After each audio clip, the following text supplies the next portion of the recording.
നമസ്കാരം. മലയാളി വാർത്തയിലേക്ക് സ്വാഗതം. ഇറാൻ പരമോന്നത നേതാവ് മുജ്തബ ഖമേനിയുടെ ആരോഗ്യനില അതീവ ഗുരുതരമാണെന്ന റിപ്പോർട്ടുകൾ ഇന്നലെ പുറത്തു വന്നിരുന്നു. അദ്ദേഹം ഏതു നിമിഷവും മരണപ്പെടാം, അത്യാസന്ന നിലയിലാണ് അദ്ദേഹം ഉള്ളത് എന്നുള്ള രഹസ്യ റിപ്പോർട്ടുകളായിരുന്നു പുറത്തു വന്നിട്ടുണ്ടായിരുന്നത്. എന്നാൽ ഇപ്പോൾ ചില ദൃശ്യങ്ങൾ, മുജ്തബ ഖമേനിയുടെ ദൃശ്യങ്ങൾ പുറത്തു വന്നിരിക്കുകയാണ്. ആ പുറത്തു വന്നിട്ടുള്ള ദൃശ്യങ്ങളിൽ അദ്ദേഹം വളരെ ആരോഗ്യവാനായിരിക്കുന്ന ദൃശ്യങ്ങളാണ് പുറത്തുവിട്ടിരിക്കുന്നത്. ഇറാന്റെ വാർത്താ ഏജൻസികൾ തന്നെയാണ് ഇത് പുറത്തുവിട്ടിരിക്കുന്നത്.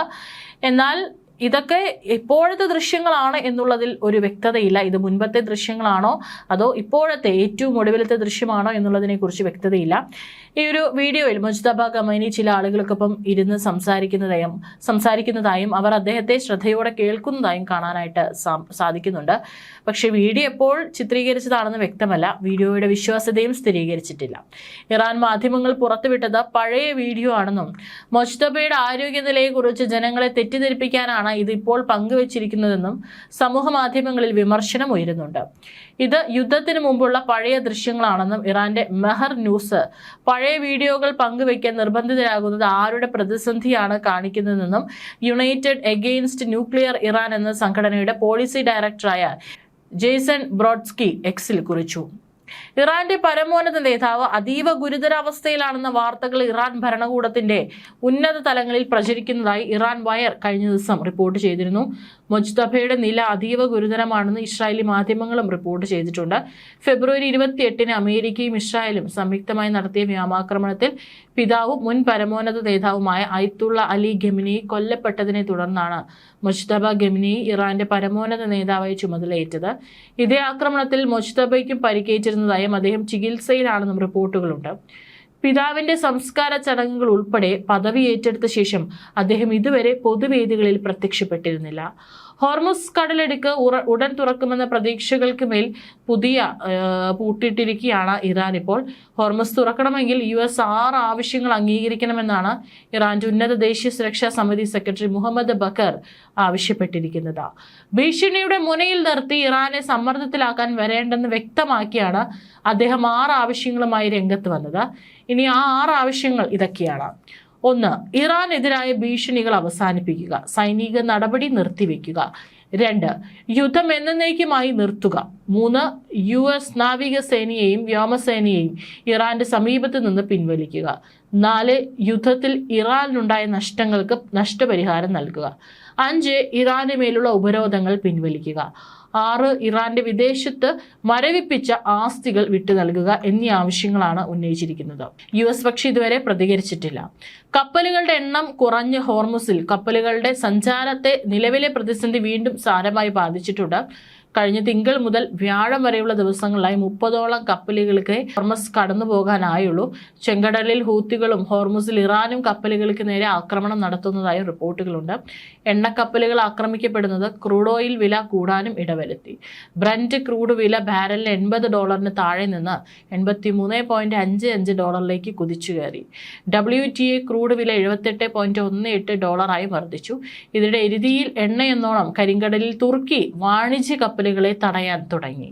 കരിങ്കടലിൽ യുക്രൈനും റഷ്യയും തമ്മിൽ യുദ്ധം കപ്പലുകളെ ആക്രമിക്കുന്നതിലേക്കും കടന്ന സാഹചര്യത്തിലാണ് തുർക്കിയുടെ ഇടപെടൽ. തുർക്കിയുടെ കപ്പലുകളും ഇവിടെ ആക്രമണത്തിന് ഇരയായിരുന്നു. റഷ്യയുടെ എണ്ണ കയറ്റുമതി ഹബ്ബായ നോവോറോസിലേക്ക് പോകുന്ന കപ്പലുകളെയാണ് പ്രധാനമായും തുർക്കി തടയുന്നത്. റഷ്യൻ എണ്ണയുടെ ഒഴുക്കിനും തടസ്സമുണ്ടായാൽ ക്രൂഡ് ഓയിൽ വില കുതിപ്പിന്റെ വേഗം കൂടും. ഇത് ഏറ്റവും അധികം ബാധിക്കുക ഇന്ത്യയായിരിക്കും. ജൂലൈയിലെ കണക്ക് പ്രകാരം ഇന്ത്യയുടെ മൊത്തം എണ്ണ ഇറക്കുമതിയിൽ പാതിയിലധികവും റഷ്യയിൽ നിന്നാണ്. ഈ സാഹചര്യത്തിൽ വില കൂടുന്നത് ഇന്ത്യക്കും പ്രതിസന്ധിയാകും. ഇറാനെതിരായ യുദ്ധത്തിനായി $7000 കോടി ഫണ്ടിംഗ് ബിൽ പാസ്സാക്കണമെന്ന ട്രംപിന്റെ ആവശ്യം പരിഗണിക്കാതെ US സെനറ്റ് വേനലവധിക്ക് പിരിഞ്ഞു. ഇത് ട്രംപിന് കനത്ത അടിയാണ്. ഇറാനെതിരായ യുദ്ധത്തിൽ മേഖലയിലെ US സൈന്യം ദീർഘദൂര മിസൈലുകളുടെയും പ്രതിരോധ സംവിധാനങ്ങളുടെയും ക്ഷാമം നേരിടുന്നുണ്ടെന്ന് പ്രതിരോധ സെക്രട്ടറി പീറ്റ് ഹെഗ്സത്ത് അഭിപ്രായപ്പെട്ടതും ട്രംപിനെ കടുത്ത ദേഷ്യത്തിലാക്കിയിട്ടുണ്ട്. ക്ഷാമത്തെക്കുറിച്ച് തന്നെ അറിയാതിരിക്കുന്നത് സംബന്ധിച്ച് ഹെഗ്സത്തിനോട് ട്രംപ് വിശദീകരണം തേടിയിട്ടുണ്ട്. ഇതിനിടെയാണ് ഇപ്പോൾ ഫണ്ടിംഗ് ഷോക്ക് എന്നതും ട്രംപിനെ അലോസരപ്പെടുത്തും. മിസൈലുകളുടെയും ഇന്റർസെപ്റ്ററുകളുടെയും ക്ഷാമം US സൈന്യത്തിന് ഇറാനെ ആക്രമിക്കാനുള്ള നീക്കങ്ങളിൽ പ്രതിസന്ധിയാകുന്നുണ്ടെന്നും കഴിഞ്ഞ ദിവസം വാഷിംഗ്ടൺ പോസ്റ്റ് റിപ്പോർട്ട് ചെയ്തിരുന്നു. ഇറാന്റെ പരമോന്നത നേതാവ് മുജ്തബ ഖമീനി അതീവ ഗുരുതരാവസ്ഥയിലാണെന്ന് UK ആസ്ഥാനമായുള്ള ഇറാൻ വയർ എന്ന മാധ്യമം റിപ്പോർട്ട് ചെയ്തു. കഴിഞ്ഞ ദിവസം ഇറാൻ പ്രസിഡന്റ് മസൂദ് പെസഷ്കിയാൻ രഹസ്യ കേന്ദ്രത്തിൽ വെച്ച് മുജ്തബയെ സന്ദർശിച്ചിരുന്നു. എന്നാൽ സ്ഥലം ഏതെന്ന് പെസഷ്കിയാൻ അറിയിക്കാതെയാണ് മുജ്തബയുടെ ഗാർഡുകൾ കൊണ്ടുപോയതെന്നാണ് റിപ്പോർട്ടുകൾ. ഒരു മറയ്ക്കിപ്പുറത്ത് മുജ്തബയുമായി സംസാരിക്കാൻ കഴിഞ്ഞെങ്കിലും അപ്പുറത്ത് നിന്ന് കേട്ട ശബ്ദം മുജ്തബയുടെ തന്നെയാണോ എന്ന സംശയം പെസഷ്കിയാൻ ഉയർത്തിയെന്നും റിപ്പോർട്ടുകൾ വന്നിരുന്നു. ഇതിന് പിന്നാലെയാണ് മുജ്തബ ഗുരുതരാവസ്ഥയിലാണെന്ന വാർത്തകളും എത്തിയത്. അദ്ദേഹത്തിന്റെ പിൻഗാമി ആരാകും എന്ന ചർച്ചകളും ഉയരുന്നുണ്ട്. അലി റസ റാഫി, ഹാഷിം ഹുസൈനി ഖുറേഷി, ഗോലം ഹുസൈൻ മൊസാനി, ഹസൻ ഖമീനി എന്നീ ഉന്നതരുടെ പേരുകളാണ് ഉയരുന്നത്. ഇതിനിടെയാണ് മുജ്തബയുടെ തീയതി വ്യക്തമല്ലാത്ത വീഡിയോ ഇറാനിയൻ മാധ്യമം പുറത്തുവിട്ടിരിക്കുന്നത്. അത് ഇപ്പോഴും എപ്പോഴത്തെ വീഡിയോ ആണ് എന്നുള്ളതിനെ കുറിച്ച് സ്ഥിരീകരണം വന്നിട്ടില്ല. അതേസമയം ഹോർമുസ്, ചെങ്കടൽ, കരിങ്കടൽ എന്നിവിടങ്ങളിലെ കപ്പൽ പ്രതിസന്ധിക്ക് അയവില്ലാത്തത് ആഗോള സമ്പദ് വ്യവസ്ഥയെ ബാധിക്കുന്നുണ്ട്. എണ്ണവില വീണ്ടും ഉയരുന്നത് ആഗോള തലത്തിൽ പണപ്പെരുപ്പ് പേടി ഉയരാൻ ഇടയാക്കും. അതേസമയം US കഴിഞ്ഞ മാസം തൊഴിൽ വിപണി ദുർബലമായെന്ന റിപ്പോർട്ടുകൾ US ഉടനെങ്ങും പലിശ ഭാരം കൂടാനുള്ള സാധ്യതകൾക്ക് തടയിട്ടിട്ടുണ്ട്.